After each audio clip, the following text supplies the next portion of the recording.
حي على الفلاح۔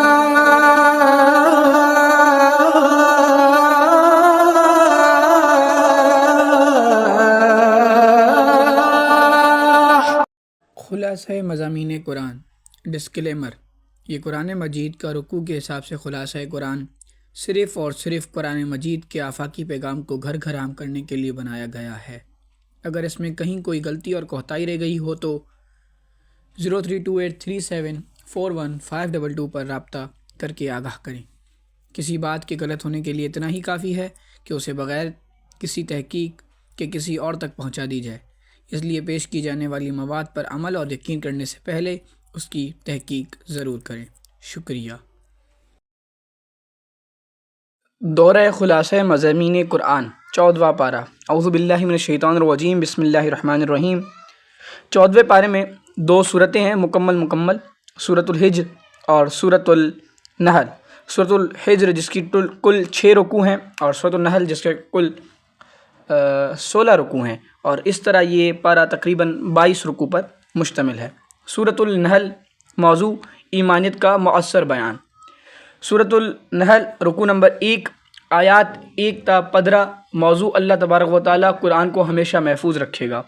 پہلے رکوع میں نبی اکرم صلی اللہ علیہ وسلم کی حقانیت و صداقت کی گواہی دیتے ہوئے آگاہ کیا گیا کہ ان پر جو قرآن نازل ہوا ہے وہ اللہ کا کلام ہے اور اللہ اپنے اس کلام کو خود ہی محفوظ رکھے گا۔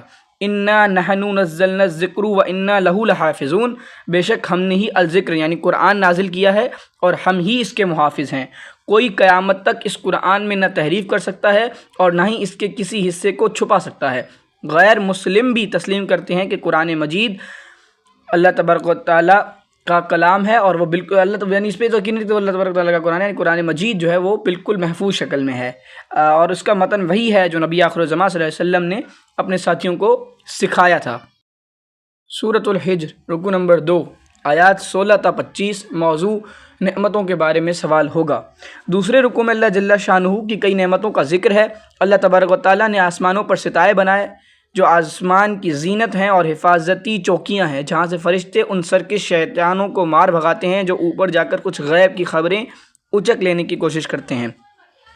زمین سے اللہ تبارک تعالیٰ نے تمام مخلوقات کے لیے رزق پیدا فرمایا۔ اللہ جل شانہ کے پاس اس رزق کے خزانے ہیں لیکن وہ اسے ضرورت کے مطابق ہی پیدا کرتا ہے۔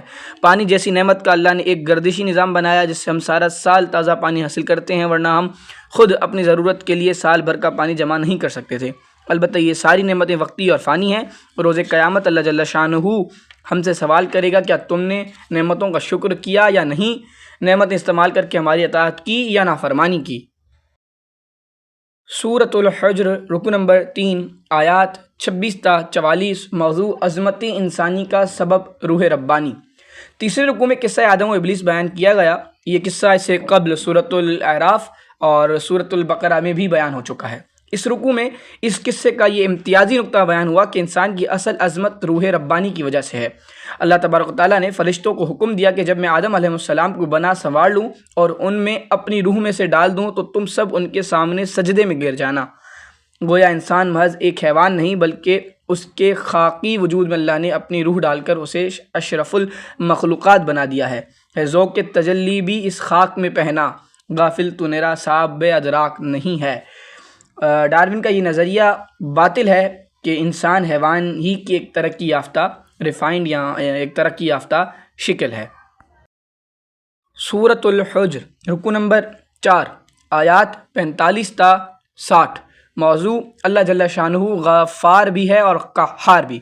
چوتھے رکوع میں بشارت دی گئی کہ اللہ جب اپنے بندوں کو جنت میں داخل کرے گا تو اگر ان کے درمیان دنیا میں کوئی رنجش تھی تو اسے ختم کر دے گا، وہ جنت میں محبت کرنے والے بھائیوں کی طرح ساتھ رہیں گے۔ اس رکوع میں اللہ تبارک و تعالیٰ نے 2 شانیں بیان کی ہیں اپنی، اور یوں فرمایا ہے کہ اے نبی میرے بندوں کو بتائیے کہ میں بہت بخشنے والا اور بہت رحم کرنے والا ہوں، لیکن میرا عذاب بھی بڑا دردناک عذاب ہے۔ ہمیں اپنی طرز عمل سے خود کو اللہ کی کسی ایک شان کا مستحق بنانا ہے۔ اللہ کی اطاعت اس کے رحمت میں داخل کر دے گی اور اس کی نافرمانی دردناک عذاب سے دوچار کر دے گی۔ اللہ جل شانہ ہمیں اپنی اطاعت کرنے کی توفیق عطا فرمائے، آمین۔ سورۃ الحجر رکوع نمبر 5 آیات 61 تا 79 موضوع ہم جنس پرستوں کا برا انجام۔ 5ویں رکوع میں قوم لوط پر بدترین عذاب کا ذکر ہے۔ وہ قوم ہم جنس پرستی کے گناہ میں مبتلا تھی۔ حضرت لوط نے اسے بہت سمجھایا لیکن قوم نہیں سمجھی۔ اللہ جل شانہ نے نزول عذاب کے لیے فرشتوں کو خوبصورت لڑکوں کی صورت میں بھیجا۔ قوم نے انہیں بری نیت سے چھونے کی کوشش کی۔ فرشتوں نے حضرت لوط اور ان کے گھر والوں کو بستی سے نکلنے کے لیے کہا اور وہ نکل گئے سوائے لوط کی بیوی کے، وہ قوم کے ساتھ رہ گئی۔ پھر فرشتوں نے اس قوم کی بستیوں کو الٹ دیا اور پتھروں کی بارش نازل کر کے اسے تباہ کر دیا۔ اس رکوع میں ان جنگل والوں پر بھی عذاب کا نزول کا ذکر ہے جن کی طرف حضرت شعیب کو رسول بنا کر بھیجا گیا تھا۔ سورۃ الحجر رکوع نمبر 6، اس سورہ کی آخری رکوع، آیات 80 تا 99۔ موضوع اللہ جل شانہ اپنے حبیب سے خصوصی خطاب فرما رہے ہیں۔ آخری رکوع میں اللہ تبارک و تعالیٰ نے اپنے حبیب خاتم النبیین صلی اللہ علیہ وسلم کی دلجوئی کرتے ہوئے فرمایا کہ مشرکین کی سازشوں اور شرارتوں پر آپ غمگین نہ ہوں۔ اللہ تعالیٰ نے تو آپ صلی اللہ علیہ وسلم کو سورہ فاتحہ کی صورت میں 7 ایسی آیات عطا کی ہیں جو بار بار پڑھنے کے لائق ہیں۔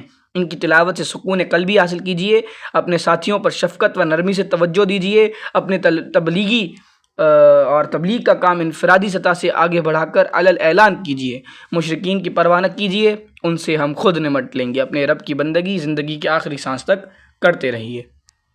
سورۃ النحل، موضوع اللہ کی نعمتوں اور قدرتوں کا بیان، رکوع نمبر 1، آیات 1 تا 9۔ موضوع اللہ جل شانہ کی شکر گزاری ہی سیدھا راستہ ہے۔ پہلے رکوع میں آگاہ کیا گیا کہ اللہ نے وسیع و عریض کائنات انسان کی استفادے کے لیے بنایا، انسان کو بھی اسی نے بنایا اور اس کی ہدایت و تسکین کے لیے قرآن کریم جیسی عظیم نعمت نازل فرمائی۔ جانوروں کے ذریعے انسان کو طرح طرح کے فائدے پہنچائے۔ بلا شبہ اللہ تعالیٰ کی شکر گزاری کا راستہ ہی سیدھا راستہ ہے۔ اللہ ہمیں اسی راستے پر چلنے کی توفیق عطا فرمائے اور اللہ تبارک و تعالیٰ ہمیں اسی راستے کی ہدایت عطا فرمائے، آمین۔ سورۃ النحل رکوع نمبر 2، آیات 10 تا 21۔ موضوع اللہ تعالیٰ کی نعمتوں کا شمار ناممکن۔ دوسری رکوع میں اللہ تبارک تعالیٰ کی کئی نعمتوں کا ذکر ہے۔ اس نے آسمان سے بارش نازل کی اور اس سے طرح طرح کی نباتات اگائیں، رات دن سورج اور چاند انسان کی خدمت کے لیے بنائے، رنگا رنگ مخلوقات سے کائنات کو حسن بخشا اور انسان کی ذوق بصارت کی تسکین کی، وسیع و عریض اور گہرے سمندر بنائے جن میں انسان کے لیے مچھلیوں کی صورت میں صحت افزا تازہ گوشت کی فراوانی ہے۔ سمندروں میں وہ کشتیاں چلتی ہیں جو انسان کے لیے بڑے پیمانے پر تجارتی سرگرمیاں انجام دیتی ہیں۔ پہاڑوں کے ذریعے زمین کو توازن بخشا، آسمان پر ستارے بنائے جن کے ذریعے انسان دوران سفر سمتوں کا تعین کرتا ہے، راستوں میں قدرتی علامات پیدا کیں تاکہ منزلوں پر پہنچنا آسان ہو جائے۔ وَإِن تَعُدُّوا نِعْمَةَ اللَّهِ لَا تُحْصُوهَا، اگر تم اللہ کی نعمتوں کو شمار کرنا چاہو تو ایسا نہ کر سکو گے۔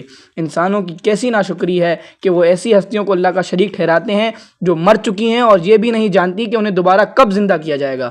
اللہ تبارک و تعالی ہمیں شرک سے بچنے اور اپنا شکر گزار بننے کی توفیق عطا فرمائے، آمین۔ سورۃ النحل رکوع نمبر 3، آیات 22 تا 25۔ موضوع توہین قرآن کا برا انجام۔ تیسرے رکوع میں بیان کیا گیا کہ جب مشرکین سے پوچھا جاتا ہے کہ بتاؤ اللہ تعالیٰ نے کیا نازل کیا، وہ بدبخت جواب دیتے ہیں کہ پچھلے زمانے کے قصے اور کہانیاں۔ بد نصیب خود بھی گمراہ ہوتے ہیں اور دوسروں کی گمراہی کا وبال بھی اپنے سر لے رہے ہیں، وہ برے انجام سے دوچار ہوں گے۔ سورۃ النحل رکوع نمبر 4، آیات 26 تا 34۔ موضوع قرآن کریم ہی سب سے بڑی خیر ہے۔ چوتھے رکوع میں آگاہ کیا گیا کہ کافروں کو موت کے وقت جہنم میں جلنے کی وعید سنائی جاتی ہے اور متقین کو جنت میں داخل ہونے کی خوشخبری دی جاتی ہے۔ یہ وہ متقی ہیں جب ان سے پوچھا جاتا تھا کہ اللہ نے کیا نازل کیا ہے تو وہ کہتے ہیں کہ اللہ نے خیر نازل کیا ہے۔ ان متقیوں کے لیے دنیا میں سکون اور راحتیں ہیں اور ان کے لیے آخرت میں بھی شاندار اجر ہے۔ سورۃ النحل رکوع نمبر 6، آیات 41 تا 50۔ موضوع حدیث رسول صلی اللہ علیہ وسلم کی اہمیت۔ چھٹے رکوع میں حدیث رسول صلی اللہ علیہ وسلم کی اہمیت کا بیان ہے۔ رسول اللہ کی ذمہ داری بتائی گئی کہ وہ نہ صرف لوگوں تک قرآن پہنچائیں بلکہ اس کی مضامین کی وضاحت بھی کریں اور اس کے احکامات پر عمل کی مثالیں پیش کریں۔ ہم قرآن حکیم کو سمجھنے کے لیے ارشادات نبوی اور سنت رسول کے محتاج ہیں۔ اللہ ہمیں انکار حدیث کے فتنے سے محفوظ فرمائے، آمین۔ سورۃ النحل رکوع نمبر 7 آیات 51 تا 60۔ موضوع اللہ کی مسلسل اطاعت کا حکم۔ 7ویں رکوع میں منع کیا گیا کہ دو معبود نہ بناؤ، ایسا نہ ہو کہ زبان سے اللہ کی معبود ہونے کا اعلان کرو لیکن عملی طور پر نفس کی عبادت کرو، یا نفس کو اپنا خدا بنا لو، سر پہ سوار کر لو، یا دولت کو یا رسم و رواج کو یا وطن کی کے پجاری بن جاؤ۔ جسے اقبال کہتے ہیں کہ ان تازہ خداؤں میں بڑا سب سے وطن ہے، جو پیرہن اس کا ہے وہ مذہب کا کفن ہے۔ اللہ ہی کو معبود بناؤ اور یاد رکھو کہ اس کی اطاعت مسلسل یعنی ہر وقت اور ہر معاملے میں کرنی ہے۔ ہر نعمت اسی کی عطا کردہ ہے اور ہر تکلیف کو وہی دور کرتا ہے۔ اس کی نافرمانی کرنا احسان فراموشی اور اس کی اطاعت کرنا ہی احسان مندی ہے۔ سورۃ النحل رکوع نمبر 8 آیات 61 تا 55۔ موضوع اختلافات کا حل قرآن و حدیث میں تلاش کرو۔ 8ویں رکوع میں نبی آخر الزمان صلی اللہ علیہ وسلم کو آگاہ کیا گیا کہ وما انزلنا علیک الکتاب الا لتبین لهم الذی اختلفوا فیہ، یعنی ہم نے آپ صلی اللہ علیہ وسلم پر کتاب نازل نہیں کی مگر اس لیے کہ آپ صلی اللہ علیہ وسلم وضاحت کر دیں ان معاملات کی جن میں لوگ اختلاف کر رہے ہیں۔ ہمیں اختلافات کے حل کے لیے قرآن حکیم اور احادیث نبوی صلی اللہ علیہ وسلم سے رہنمائی لینی چاہیے۔ مسائل کا سبب اور حل جاننے کے لیے بنیادی ماخذ یہی دونوں ہیں۔ ان کے بعد اجماع امت اور مستند علماء کے اجتہادات کا درجہ ہے۔ ان سب کے علاوہ کسی اور ذریعے سے ہدایت کا حصول ناممکن ہے۔ سورۃ النحل رکوع نمبر 9 آیات 66 تا 70۔ موضوع مشروبات کی صورت میں اللہ کی 4 نعمتیں۔ 9ویں رکوع میں اللہ کی ان نعمتوں کا ذکر ہے جو مشروبات کی صورت میں عطا کی گئیں۔ یہ مشروبات ہیں پانی، دودھ، پھلوں کا رس اور شہد۔ شہد کا ذکر خاص اہتمام سے کیا گیا اور اسے لوگوں کے لیے بیماریوں سے شفا کے حصول کا ذریعہ قرار دیا گیا۔ سورۃ النحل رکوع نمبر 10 آیات 71 تا 76۔ موضوع 2 عام فہم مثالوں کا بیان۔ 10ویں رکوع میں 2 عام فہم مثالوں کا بیان ہے۔ پہلی مثال کے ذریعے عبد اور معبود کے فرق کو واضح کیا گیا۔ ایک شخص ہے جس کے پاس بہت مال و دولت ہے، جس طرح چاہتا ہے خرچ کرتا ہے، دوسرے شخص کے پاس کچھ بھی نہیں ہے۔ کیا یہ دونوں برابر ہو سکتے ہیں؟ اس طرح سے معبود حقیقی اللہ ہے جو بیش بہا خزانوں کا مالک ہے، جو چاہے سو کر سکتا ہے۔ بندے لاچار، بے بس اور مجبور ہیں۔ دوسری مثال میں نافرمان اور فرمانبردار اور بندوں کا فرق بیان کیا گیا کہ ایک ایسا غلام ہے جو نکما ہے، کوئی کام ڈھنگ سے نہیں کرتا، مالک پر ایک بوجھ ہے۔ دوسرا شخص وہ ہے جو نہ صرف خود نیک اور باصلاحیت ہے بلکہ دوسروں کو بھی خیر کی تلقین کرتا ہے۔ کیا دونوں ایک جیسے ہو سکتے ہیں؟ اسی طرح اللہ کی نافرمانی کرنے والے اور فرمانبرداری کرنے والے بھلا کیسے برابر ہو سکتے ہیں؟ سورۃ النحل رکوع نمبر 11 آیات 77 تا 83۔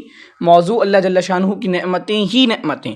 11ویں رکوع میں اللہ کی کئی نعمتوں کا ذکر ہے۔ اللہ نے ہمیں حصول علم کے لیے سماعت، بصارت اور عقل دی، سکون کے لیے گھر جیسی نعمت عطا کی، جانوروں کی کھالوں سے خیمے، قالین اور دیگر فوائد حاصل کرنے کی صلاحیت دی، ٹھنڈی چھاؤں جیسی نعمت سے نوازا، پہاڑوں میں غار بنائے جن میں ہم پناہ لیتے ہیں، ایسے لباس بنانے کی مہارت سکھائی جو ہمیں موسم کی شدت اور جنگ کے دوران دشمن کے وار سے بچاتے ہیں۔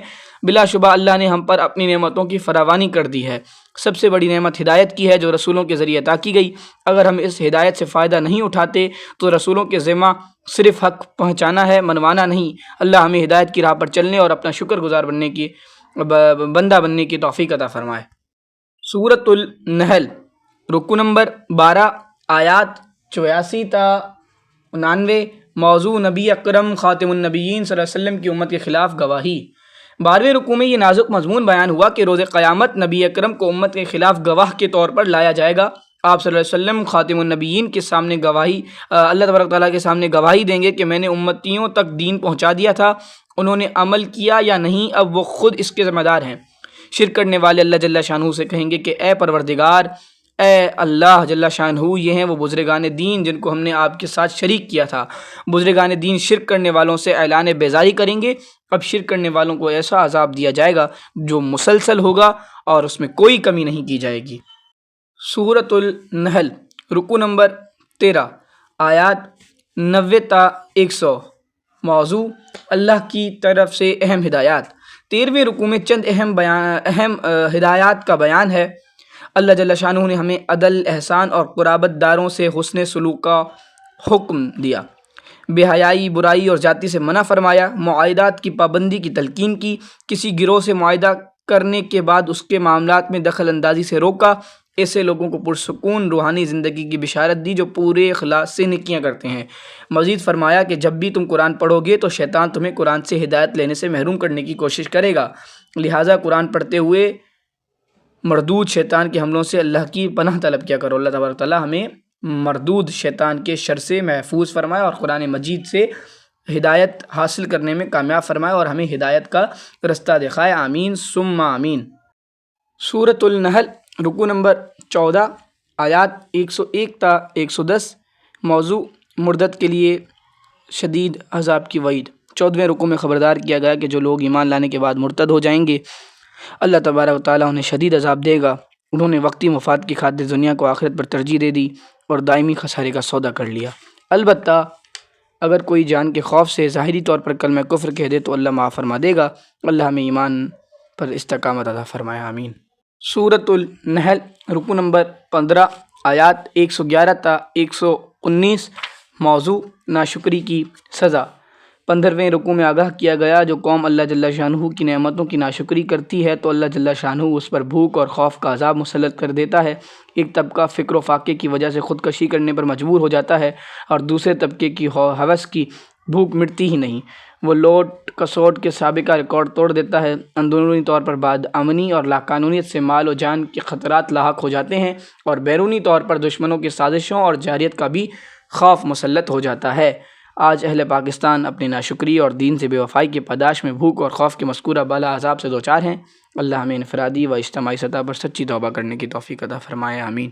سورۃ النحل، رکوع نمبر 16، آیات 120 تا 128۔ موضوع اپنے رب کے راستے کی طرف دعوت دو۔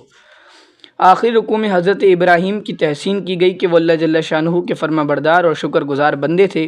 تلقین کی گئی کہ حضرت ابراہیم کی روش کی پیروی کرو۔ انہوں نے ہر محبت کو اللہ کی محبت کے سامنے قربان کر کے توحید خالص کی عملی مثال قائم کر دی۔